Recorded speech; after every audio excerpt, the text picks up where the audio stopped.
The Whites, what a week it's been. Grab your coffee, sit down and buckle up because what I'm about to tell you will have you throwing things at the wall and then jumping for joy all in the same breath. This isn't just another week in football. This is pure madness that's got Elland Road buzzing like a hornet's nest. We've got 3 massive stories that are sending shockwaves through Elland Road right now, and trust me, you're not ready for this roller coaster. First, there's a midfield maestro who's absolutely fuming about his treatment, and the fans are making their voices heard loud and clear. The man who was our championship engine is being treated like yesterday's news. Then we've got the Premier League pulling their usual tricks that will have travelling fans tearing their hair out come Christmas time. 4 massive fixture changes that will cost families thousands. And finally, oh my word, there's a transfer saga so heartbreaking it'll make you question everything about modern football and how players are discarded like broken toys. Listen, the Whites, if you're not subscribed to this channel yet, smash that subscribe button right now because this is the kind of insider information you need. Hit that like button too because these stories are going to have the entire football world talking. Share this with every Leeds fan you know because they need to hear this. We're talking about a player revolt that's been brewing for weeks, fixture chaos that shows the Premier League's complete disregard for supporters, and a career-ending heartbreak that will leave you speechless. The first revelation involves a star who travelled thousands of miles only to be told he's not good enough, but the fans have a very different opinion about Farke's tactics. Are you ready for this bombshell that could change everything at Elland Road? Right, the Whites, let me tell you about Tanaka and the absolute scenes that are unfolding behind closed doors at Elland Road. This Japanese wizard is furious, and I mean absolutely livid about his treatment under Daniel Farke. And honestly, who can blame him? The man who was instrumental in our championship triumph is being treated like he doesn't exist. Picture this, you've just travelled halfway across the world for international duty with Japan, played just 15 minutes against Brazil, and you come back to find out you're still not good enough for the Leeds starting 11. Tanaka himself has come out and said he's disappointed. He's not playing. But mate, disappointed doesn't even begin to cover it. This is a man who was the heartbeat of our 100-point championship season, dictating every move, pulling every string. But here's where it gets absolutely mental. 61% of the Whites faithful want this man back in the team for the Burnley clash. That's not just a majority, that's a landslide of epic proportions. Only 2.9% think Captain Ethan Ampadu should be dropped for him, but 41.9% would boot Sean Longstaff out of the team without a second thought. The fans can see what Farke apparently cannot, that we need creativity, not just workhorses. Tanaka was the engine of our championship winning machine last season, the heartbeat of everything good we did. This man was pulling the strings, dictating the tempo, making things happen when nobody else could. He completed more passes in the final third than any other Leeds midfielder, created chances out of nothing, and was the bridge between defense and attack. Now he's sitting on the bench watching the Longstaff and Anton Stash get game time while he's reduced to 15-minute cameos for his country.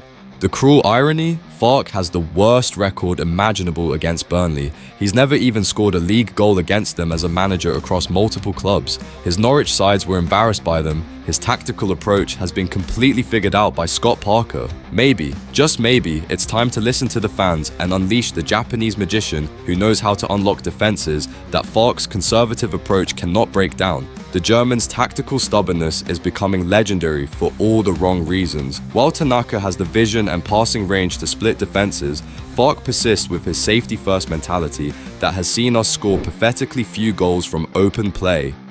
This isn't just about one player, it's about a manager who's lost touch with what made us champions. But hold on to your hats, the Whites, because if you think that's dramatic, wait until you hear what the Premier League has done to our fixture list. It's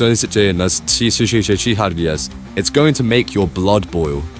The Whites, if you thought the Premier League couldn't get any more ridiculous with their scheduling, think again. They've just announced 4 changes to our December fixtures, and it's going to be an absolute nightmare for anyone trying to plan their lives around following Leeds. This is corporate greed at its absolute worst, showing complete contempt for the working class fans who are the lifeblood of this club. December 3rd, Chelsea at home moved to 8:15 p.m. for Sky Sports. December 6th, Liverpool at home shifted to 5:30 p.m. December 14th, away to Brentford, now a 4:30 p.m. Sunday kickoff. And December 21st, Crystal Palace at home moved to 2 p.m. on Sunday. That's 4 games completely reshuffled because the broadcasters want their pound of flesh. And they don't care about the human cost. Can you imagine being a White trying to book time off work, arrange childcare, sort out travel from places like Australia, Ireland, or even just different parts of England.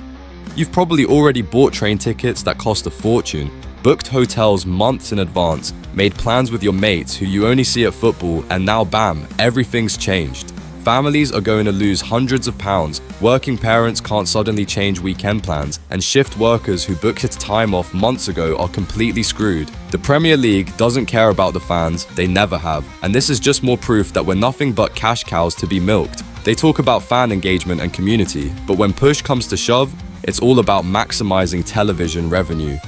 These suits sitting in boardrooms have never had to scramble for childcare or beg their boss for different time off. And here's the kicker. We're now going to have 12 out of 18 games shown live on TV by this point in the season. That means more schedule chaos, more last-minute changes, more headaches for the loyal supporters who've stuck by this club through thick and thin. Season ticket holders who plan their entire lives around Saturday 3 p.m. kickoffs are being treated like an inconvenience, but it gets worse. The Whites. This December period is being called the toughest run of fixtures Leeds will face all season. Chelsea, Liverpool, Brentford away, Crystal Palace. Games that could literally determine our Premier League survival. We're talking about a make or break month that could define whether we stay in the Premier League or end up back in the Championship, and they're treating it like a television schedule to be juggled at will. The pressure is mounting, the schedule is chaos, and Farke needs every advantage he can get. Away fans are going to be exhausted from the travel chaos, the team's rhythm will be disrupted by constantly changing kickoff times, and the atmosphere at home games will suffer when working families can't make these antisocial hours. This is systematic destruction of football culture for corporate profit. Speaking of pressure and heartbreak, you're not going to believe what just happened to one of our former heroes. This next story will break your heart into a million pieces and show you everything that's wrong with modern football. The Whites sit down for this one because what happened to Patrick Bamford is so cruel, so utterly heartbreaking, that it perfectly sums up everything wrong with modern football and how it treats players like disposable commodities. Our former striker, the man who scored crucial goals in our Premier League return, the hero who fired us back to the promised land, has just had his dreams crushed in the most brutal way possible. Bamford thought he'd found his salvation. Getafe in La Liga were ready to offer him a lifeline, a chance to revive his career at 32 years old after months of uncertainty.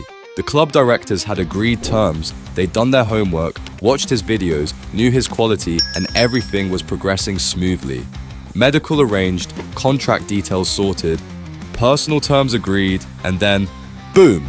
Manager Jose Bordalas pulled the plug at the last minute like some cruel dictator. Can you imagine the phone call? Sorry Patrick, the gaffer doesn't want you.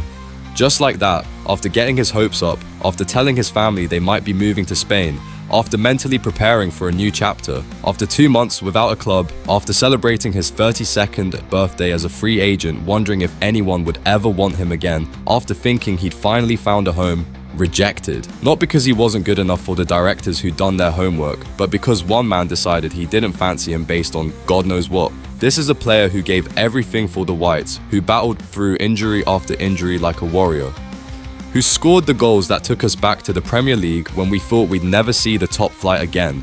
Bamford was there in the Championship promotion season, scoring vital goals, leading the line with pride and passion.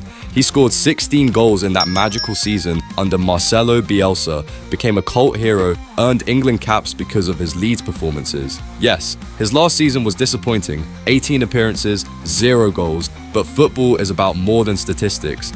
This is still Patrick Bamford we're talking about, a player with Premier League experience, international pedigree, and the kind of character you want in your dressing room. He's been through the wars with injuries, fought back time and again, and deserves so much better than this public humiliation from a manager who probably hasn't achieved half of what Bamford has in his career. Paul Robinson hit the nail on the head when he said someone's going to have to take a risk on Bamford, but it shouldn't be seen as a risk. It should be seen as an opportunity. MLS clubs like Charlotte FC, League One sides like Wrexham with their Hollywood money, somebody needs to give this man the respect and dignity he deserves after years of service to English football. Meanwhile, we've won just 2 of 7 Premier League games since he left, and Farke is still searching for that clinical edge in front of goal that Bamford could have provided. The irony is suffocating. We're struggling for goals. Our strikers Dominic Calvert-Lewin and Lucas and Mika have managed just 34 league goals combined in the last 4 seasons, and here's a proven goal scorer being humiliated in Spain while we desperately need exactly his type of player. The Whites, this is modern football in all its ugly glory.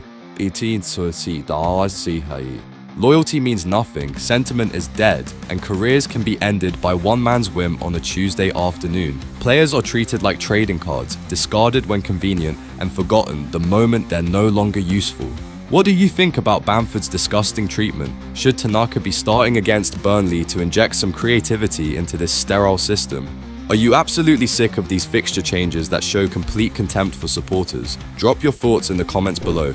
Share your own stories of how these fixture changes have affected your plans, and remember to subscribe if you haven't already, because the Whites deserve better than this systematic destruction of everything we love about football.